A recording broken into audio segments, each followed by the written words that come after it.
কোনোদিন point blank range, মানে আপনি সামনাসামনি, মাঝখানে আর কেউ নেই, গুলির সম্মুখীন হয়েছেন? কাচের শোরুম ছিল, দরজা টরজা সব কাচের। আচ্ছা। তো রাউন্ড করতে করতে হঠাৎ আমার দরজার দিকে লক্ষ্য করে দেখলাম যে দু তিনজন রিভলভার ধরে ধরে চমকাচ্ছে।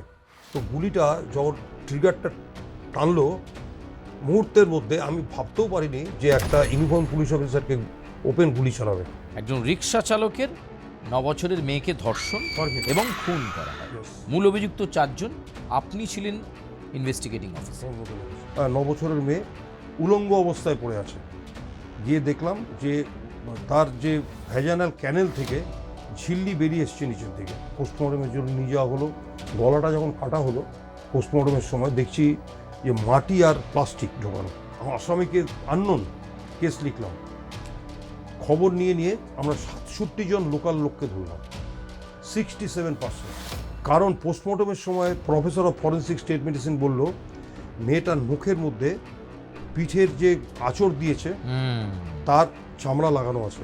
4টে সময়কাল দেখলেন, সিদ্ধার্থ শঙ্কর রায়, জ্যোতি বসু, বুদ্ধদেব ভট্টাচার্য, মমতা বন্দ্যোপাধ্যায়, মানে 4টে মুখ্যমন্ত্রীকে আপনি দেখলেন।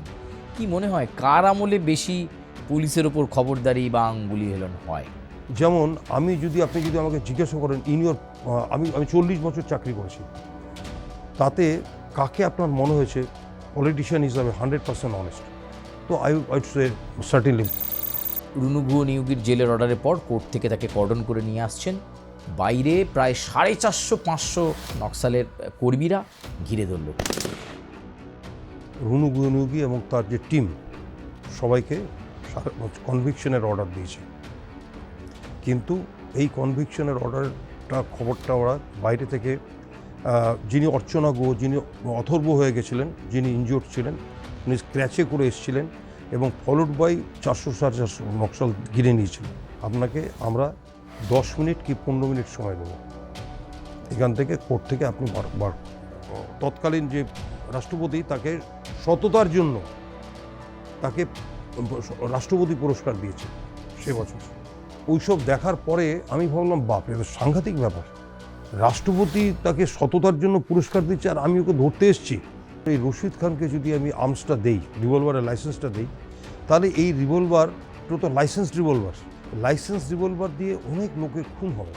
এই রকম স্টেজের লোককে এই পরিপ্রেক্ষিতে এর আর্মস লাইসেন্স গ্র্যান্ট করা যাবে না।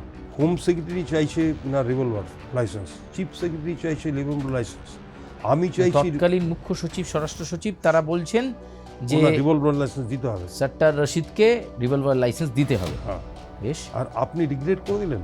আপনার কি ক্ষমতা আছে? আপনি তো সাব ইন্সপেক্টর অফ পুলিশ, আপনি ক্যারাম বোর্ডের গুটির মতন ঘুরবেন। দেখুন শুনবো তোমায় সোমবার রাত 9টায় শুধুমাত্র আর প্লাস নিউজ ডিজিটালে।